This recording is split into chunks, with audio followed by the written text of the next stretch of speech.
días, mi nombre es David Joan Roa, soy estudiante de la Universidad de Pamplona del programa de Psicología séptimo semestre. A continuación entraremos a abordar un tema muy importante como es la psicología de la personalidad, en el cual entraremos a abordar dos temas muy importantes, el que son teorías y rasgos, principalmente con sus definiciones. Entonces los invito a que me acompañen en esta breve introducción sobre este tema muy importante. Primero que todo hay que comprender qué es la personalidad. Pero para definir la personalidad tendríamos que estudiar o abarcar muchísimos temas para poder comprenderla. Muchos autores han tratado de definir la personalidad desde diferentes puntos de vista, como desde las antiguas épocas como de Platón, Hipócrates, hasta los más recientes como Cattell, Alport y Eisen. La personalidad es un constructo hipotético o un conjunto de características que abarcan a una persona y lo definen como un individuo. Entonces, en este momento entraremos a abordar la teoría psicoanalítica de la personalidad propuesta por Freud. Ya. Freud nos dice que hay fuerzas inconscientes que motivan y dirigen la conducta. Estas fuerzas se originan básicamente desde la niñez y continúan durante toda la vida. Freud plantea una estructura psíquica diferenciando tres tipos o niveles de conciencia. La primera es el inconsciente, que es la parte más remota de la mente humana, donde se encuentran todos los deseos e impulsos. Segundo, el preconsciente, donde se encuentran los contenidos de fácil acceso, como los pensamientos, los sueños, entre otros. Y por último, plantea el consciente, lo que es captado por la percepción, es la parte más consciente de la estructura mental. De acuerdo a lo planteado anteriormente, la estructura psíquica sería conformada por el ello, el yo y el superyo, donde el ello es donde se almacenarían todos nuestros recuerdos, traumas, impulsos. Este opera bajo el principio del placer y son de difícil acceso debido a que no son conscientes. Seguidamente, el yo opera bajo el principio de la realidad y es nuestra parte más consciente que trata siempre de satisfacer de una manera adecuada los impulsos del ego. Y por último, el superyo, donde es el representante interno de las reglas, de los valores y las normas sociales, es la imagen ideal del yo.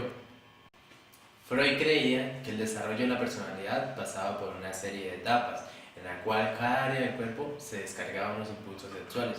Esta etapa la denominó como etapas psicosexuales de la personalidad.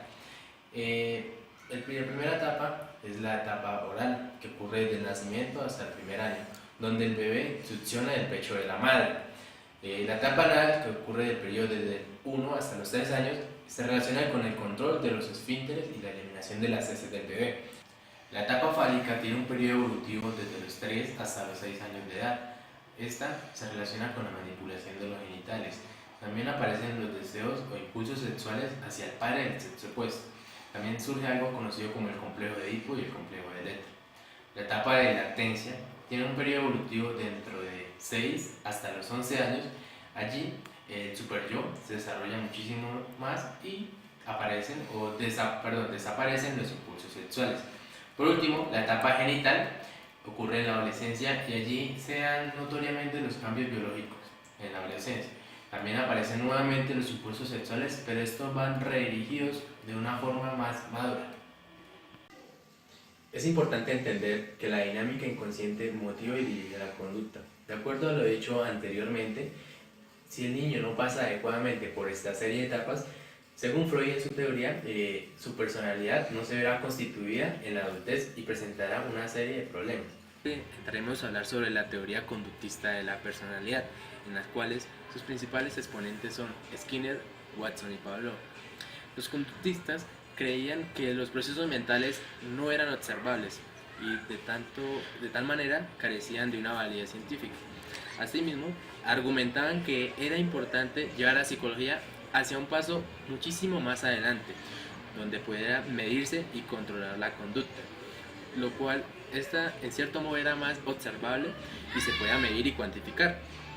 Es importante mencionar que el conductismo transforma la forma de ver el ser humano, puesto que lo reduce a una serie de funciones productos de las respuestas que éste tiene ante los diversos estímulos del medio. Es así que la conducta simplemente es una respuesta a los estímulos que se presentan en las diferentes situaciones del contexto. Esta forma o esta vista del conductismo es muy mecanicista, percibe que el ser humano es como una máquina que no tiene pensamientos, sentimientos ni es capaz de razonar. Desde el conductismo se cree que el ser humano simplemente es como una máquina aceitada que solo responde de manera automática frente a los estímulos externos, como ya lo había mencionado anteriormente. Como conclusión, tenemos que la personalidad desde el conductismo es el total de respuestas que ha producido un organismo como consecuencia de los reforzadores que ha tenido a lo largo de la existencia. Si bien las conductas pueden ser aprendidas, modificadas o adquiridas, el conductismo percibe que la personalidad es aquello que puede ser observable o percibido desde la vista del ser humano. Bueno, continuando con nuestros temas, entraremos ahora a abordar los rasgos y algunas clases de rasgos con sus definiciones. Pero para entrar en materia, ¿qué es un rasgo?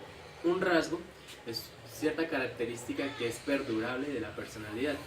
En pocas palabras se dice que desde la concepción se tiene que las personas poseemos un conjunto de rasgos que hasta cierto punto permiten predecir o explicar nuestro comportamiento.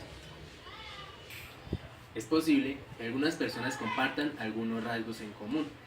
Un ejemplo de ello sería la extraversión. Es posible que alguna persona X y un sujeto Y tengan el mismo rasgo, que es la extraversión, pero en la hora de enfrentarse a una situación, ese rasgo no se manifiesta de manera igual. ¿Por qué pasa esto? Debido a que cada persona es tan único y es un ser tan diferente, nosotros percibimos las situaciones de una manera totalmente distinta y algunos rasgos no se manifiestan frente a una situación de manera similar que otra persona. Por eso, algunos rasgos en común que tengan un sujeto con otro sujeto son iguales en el sentido que la terminología lo puede expresar, pero son tan diferentes a la hora de darse a conocer debido a que el ambiente, la percepción, la motivación y algunos factores, tanto internos y externos como lo acabo de nombrar, pueden influir en el rasgo. A continuación hablaremos ahora de los rasgos y algunos rasgos en general. Entraremos a hablar sobre la Big Five, que es un conjunto de rasgos o 5 principales rasgos en el cual abarca cierta o una cantidad de características que engloban o pueden describir el comportamiento de una persona. Dentro de ellas encontramos la extraversión, la afabilidad, la escrupulosidad, la estabilidad emocional y la apertura mental. En la extraversión encontramos que son personas asertivas, emocionales, habladores, abiertos y les gusta mucho la interacción social. En la afabilidad encontramos personas conformistas, agradables, simpáticas, amistosas, entre buen carácter, muchas otras cosas más. En la escrupulosidad son personas que presentan voluntad de éxito, que son exigentes, rigurosos, responsables, entre otros. En la estabilidad emocional hace referencia al tono emocional o a la poca intranquilidad que puede presentar la persona. Y la apertura mental es la experiencia o hace referencia hacia nuevas experiencias, capacidad de abrirse a nuevos contextos, de inteligencia artística, emocional, entre otras cosas. Cabe mencionar que acabo de nombrar estos rasgos de manera general, sin puntuaciones altas ni puntuaciones bajas, como nos habla la teoría, pero lo que trata de describir es englobar a la persona desde un punto de vista, enfocarlo en un rasgo en general para poder predecir o describir su comportamiento. Eysen desarrolló también un modelo de la personalidad basado en solo 3 factores o dimensiones, en el cual encontramos la introversión versus la extraversión. Nos dice que la introversión es dirigir la atención hacia experiencias internas y la extraversión hace referencia a dirigir nuestras experiencias de manera externa.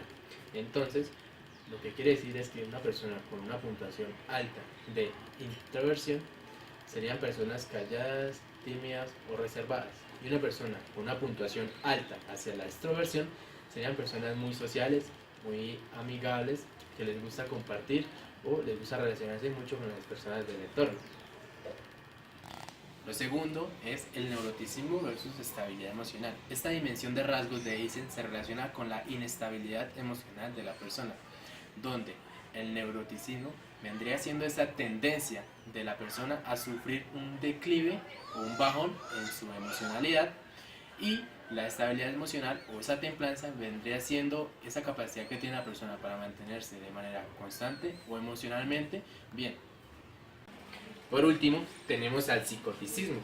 Eisen, tras estudiar a las personas enfermas mentales o con algunos trastornos, decidió añadir una dimensión a la personalidad llamada psicoticismo.